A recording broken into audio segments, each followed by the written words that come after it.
Well, Canadian wealth secret seekers, today we are going to be digging into the topic of diversification. Now, we've talked about diversification before on the podcast, but today we're actually going to go beyond just looking at diversifying across, say, different stocks in a stock portfolio, right? We've talked about how, instead of investing only in a few select companies, but rather looking at indexes. We've also talked about diversifying across asset classes, right? As you all know, we were very heavy into real estate, and over time, we've been shifting to try to, continue growing our real estate portfolio, but also gain exposure to other asset classes as well. That's another form of diversification. Well, today in our episode, we're going to talk about specifically location, geography, diversifying across different markets. Because I've been hearing this a lot on other podcasts, on blogs, folks who are discussing, especially, I know it sounds like we sometimes pick on the FIRE movement, but we actually love the idea behind the FIRE movement and getting more people investing more of their money. But we just want to make sure that as that pile grows, that we aren't leaving ourselves exposed to undue or unnecessary risk simply because we were following steps blindly. Yeah, for sure. And especially this time, time of this recording, you're looking at, say, some significant changes in the stock market. If you're looking at, say, charts right now, things have significantly dropped. They're comparable to 2008.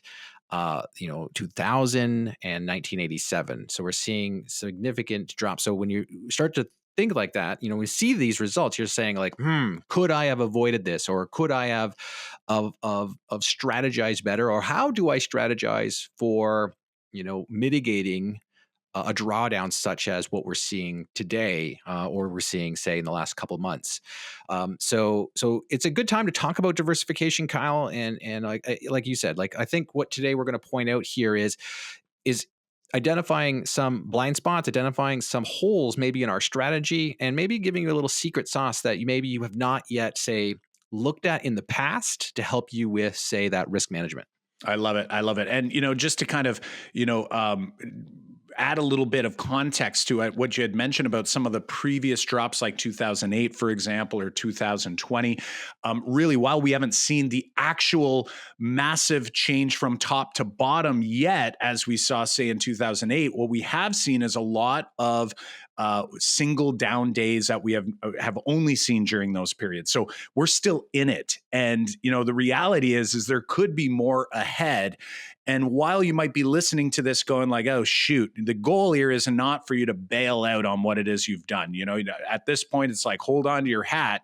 But let's start learning so that we can position ourselves to be better prepared in the future so that if and when those, it's probably not an if, but when those drawdowns happen, that we aren't necessarily fully exposed as maybe some might have by following, say, a very, very hands-off indexing strategy with very few indexes. Yeah. And as we talk about, say, specific examples here today, I want you to kind of think big picture too. Think zooming out. So if I'm a real estate broker, I'm a business owner, I'm a real estate investor, I'm an entrepreneur, I manage and risk every day in my business. I want you to think bigger picture here, as well as some of the recommendations we're going to be talking about. Specifically to diversifying in, say, your area. So if you're not, thinking about choosing anything on the stock market, or you're not thinking about, because that's the example we're going to look at, but if you're not, say, in that world, but you are managing risk in other worlds, and you are diversifying in other worlds in terms of your business, or let's say the work you're doing on a regular basis, your real estate portfolios, then these lessons that we're talking about here today are going to apply in the bigger picture as well. Awesome. And, I'm going to throw out a stat that I think might be maybe shocking to some, but maybe not. Like maybe you're a part of this group and you're thinking like, isn't this what everyone does? And, in a allocation trend report on PWL Capital's website, they reference a stat that says Canadian investors allocate approximately 52% of their equity portfolios, so we're not talking about fixed income, to domestic stocks despite Canada representing only about 3.4% of the global equity market. So when you think about that for a second, and you think, okay, I'm Canadian, I'm proud Canadian, and I have no intentions of leaving, and I want to be supportive of our economy. When I look at it from an investment standpoint, and I think to myself, I'm going to take half of all I have, right? And some people are above this number and some people are below this number, but I'm going to take half of my investment bucket and I'm going to commit it to Canadian equities, despite the fact that Canada only represents under 5%. Like we're talking 2 to 3% ish of the global equity market. And you're basically saying, like, I'm going to go almost all in, like I'm half in on that. And I want you to think for a second, like this is less about it being on a drawdown. Like I'm not concerned necessarily about the drawdown aspect, but just think about over the long term, how will Canada's returns on equities compare to other parts of the world, like the US or maybe China or maybe other international markets that have stronger growth numbers than we do here in Canada and represent a greater portion of the world's global equity market. So right there, we have to start thinking a little bit and going, okay, while, you get huge gold stars, if let's say you're not like a 5 stock investor, I've got like, not picking on any of these companies, but I'm like, I've got Enbridge, I've got RBC, or I've got like Apple, I've got NVIDIA, the bag 7, as our friends at Hedgeye like to call it right now. You've got a diverse index, which is great. But the question is where is that index and how is it allocated? And is that a good fit? Is it a good asset mix for you to give you some of the nice returns you're after, but then also a little less of that downside risk all at once? So I think what you're kind of, and I don't know, I want to hear your thoughts on this, is that, many of our, say, do-it-yourselfers with index funds or managing, splits on your portfolio or where certain assets are, and you're trying to balance a portfolio. I think many of us it has made sense to us to say, look, I'm a Canadian. I want to invest in Canada. I want to go with Canadian dividend stocks maybe. And I've never, I'm going to put all of my money, or I'm going to put a good chunk of my portfolio into Canadian equities, because that's just what I guess I know. And I think this is the bigger picture of like the blind spot idea, is that most of the time it's like, that's what we do. We just do what we know. And it also, I know about these companies, or I know they're familiar to me. Canada's familiar to me. I'm like, I get Canadian news every day. I read about, say these companies that I'm investing in, or I'm heavily invested in the Canadian economy. So this information is flying at me pretty much every day. And so then when I know more, I can make better decisions. And I think that might be the reasons that we stick with what we know, right? Is because, some of the rules of investing is pick stuff, pick Right. companies, pick economy or industries about, so that you can feel good about where your money is residing, and then make sure you make good decisions with those investment dollars. So like 2%, 2 to 3% of the global economy though makes it go like, oh, I've really just put all my eggs in that 2% basket, when 98% of the world's economy is out there doing something maybe different, maybe the same, but maybe different. Right. But I'm only exposed to 2% of the world's economy. When we go, a little bit bigger picture, when you think about the US and the US economy, that kind of brings it up to like more about 50% of the world's economy.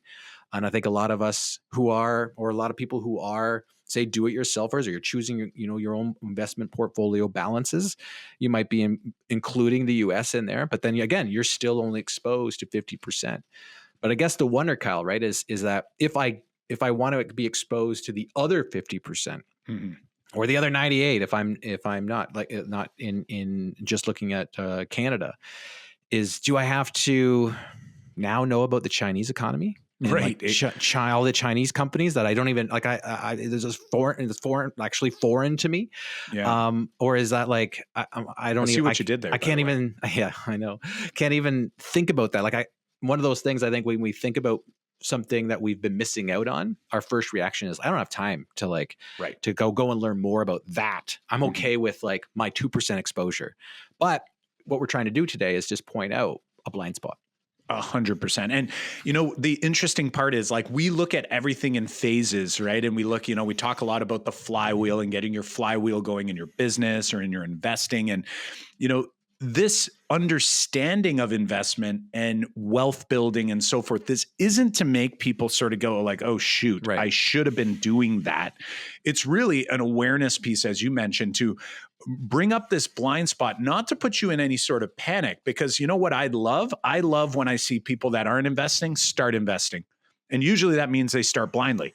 They like Sure. start, and by blindly, I hope it's not into a single stock, right? Or like, into penny stocks or anything like that. Like I would still recommend like indexing. And let's say they did index all in on a Canadian index as they're growing this investment bucket, because the bucket isn't large yet, it doesn't have a huge impact, right? A percentage on a small number, absolute value, like the actual number looks not all that bad, right? So for example, my son has about $1,000 of all birthday money and things. And, and he wanted to do some investing. I'm kind of letting him run the show on it, except I did pull the rug on Bitcoin when I knew that things were not looking so good. When it went bearish trend, I just did it. And then he was like, why'd you sell the Bitcoin? I'm like, well, because I think you're going to be better off for now if we sit on the sidelines on Bitcoin, right? And, it turned out to have worked out in his favor. But the goal was, though, is that $1,000, like even if he went all in on Bitcoin and it goes down 70%, he's lost $700. A lot in a little kid's mind, but not a lot in the grand scheme of things, right? When it comes to our family, right? Or our net worth, let's call it, right? But that 70% is massive on somebody else's portfolio that has been growing. So as we progress through this world and as we contribute more and as we invest more, at the same time, if we can get our understanding and knowledge flywheel going, we can make better moves along the way. So it's less about, getting it right the first time and more about just becoming more and more aware so that we can make better moves. And over time, as we learn more, what's really interesting is that you'll see people, as their pile grows, they start to appreciate more consistency and less volatility over these big swings, right? Whereas when you see people starting their investment journey, what you often see people do is they look at, out the rear view mirror, right? In their hindsight, and they go, I wish I didn't have my money with that guy at the big bank because he only got me 8% returns on average when the S&P did 10 or 11 or whatever that number is. But in reality, it doesn't really matter at this stage of the game. And if you took the wheel when that person was helping you, you might have been in a much worse place, right? Like maybe you would have had more risk on and you would have lost some money. So as we expose these, these blind spots, we start to recognize that, I want to take advantage of upside wherever possible, but boy, oh boy, does it become more and more important to protect our downsides. Because I'm telling you right now, that emotional side of things is a lot harder to control, even if, let's say, you've been investing for 20 years and the market goes down by 50%, right? So how do we do things so that we can gain good upside, but spread our risk a little bit? And I think today, when we look at things and we start talking about sectors like Canada's equity market represents about 2 or 3% of the global market, the US about 50%. And then if you really think about it, the other 55-ish% is somewhere else. Like it's international, and we don't necessarily have to take on that responsibility as the investor to go understand China or go understand the market in other parts of the world, because there are ETFs that allow us to do that. Some of them are all in, where like they've got it already mixed and they're like, here's how much Canada, here's how much US, and here's how much international. Or you might go a little bit more a la carte and say, listen, I like this particular, BMO S&P 500 ETF for my US portion of my portfolio. Maybe you want to go heavier US because you're like, I'm all in on US and I want less in Canada, or vice versa. It's totally up to you.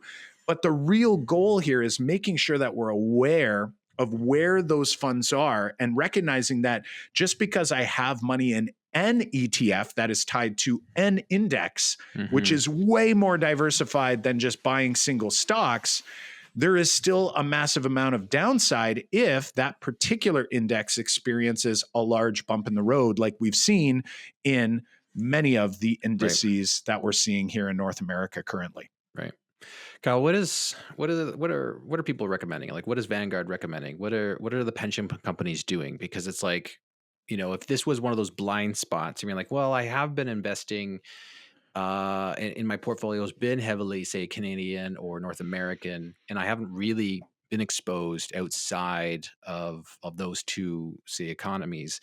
Um, what are some of the recommendations out there, or are people, say, not recommending? I'm sure they're not recommending it, but I mean, like, are there some rules of thumb that might give us a starting point? Well, you know what? I would say this is I think having home field bias or home base bias or whatever home country bias is going to sort of prevail. So we're not suggesting that you only invest, 2 or 3% in Canada, right? Home, you understand it. Having a larger amount than say, 3 or 4% in Canada, I could certainly understand. But there are some people that are just like, I'm not going to do Canada at all, and I'm just going to do all in the US. Like, here's an example. CPP, for example, who is investing on our behalf, right? A lot of people get CPP confused with Social Security in the United States, right? Where Social Security is actually funded by taxpayer dollars, whereas CPP is actually a fund. It's literally a pension fund, and it's very, very healthy. Well, they've got 36%. This is as of 2023. They had 36% allocated in the United States, 26% in Asia. So we're not going to go down and break it like, how much is China, how much is Thailand, and so forth. 26 is in Asia, 18% in Europe, 6% in Latin America, and only 14% remained in Canada. Now, when I look at that, I actually, like, as a Canadian, I sort of go like, interesting. Like, shouldn't our own, like, I'm happy that they're trying to make sure CPP is going to be there, and make sure that it's funded and well-funded enough so that I can take advantage of it, because I'm a contributor. You are as well, John. But at the same time, I'm like, man, wouldn't it make more sense for us to be putting more of our investment dollars from our own pension fund back into Canada? And to me, like, that's a telling sign right there. So while I'm not saying you need that breakdown, what I might argue is that, even our own pension fund here in Canada is not fully or 50% invested in Canada.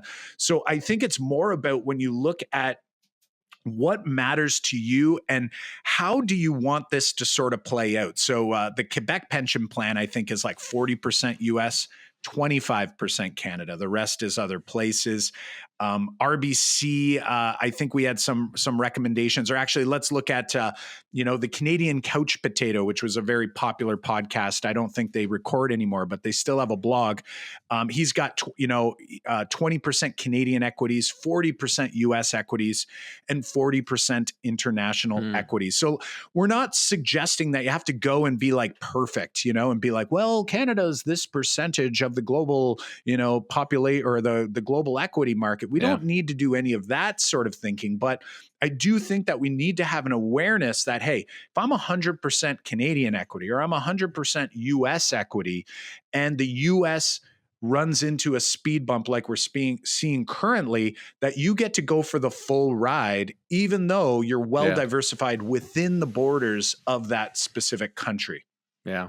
Yeah. Like, even Vanguard is recommending like 30% Canadian, 70% international, like, equities. And it's, I think when you're talking about, the bump in the road, I think when we are diversified across this, and we all know diversification is good because it helps mitigate risk. But I think the secret here today, is opening up, is if we have not yet looked outside, say, to the international market, that is a way for us to make sure that we are more diversified than we are, because the definition of risk is like the unknown unknowns, right? Like, because the more we plan, like, the more that we know, the more that we can plan for, which means if we can plan for it, actually, we don't really have risk anymore. But risk is there when we can't anticipate, we can't predict what is going to happen. And we know that there are, say, unknowns, like prediction of COVID is like, could we have said that that was going to happen and that drawdown was going to be there? Is like, that's one of those like things I'd be like, but if I was diversified across, different ways, I might not have seen, say, the drawdown that we did see. Mm. Like what's happening right now. There are country economies right now not going through what we're going through.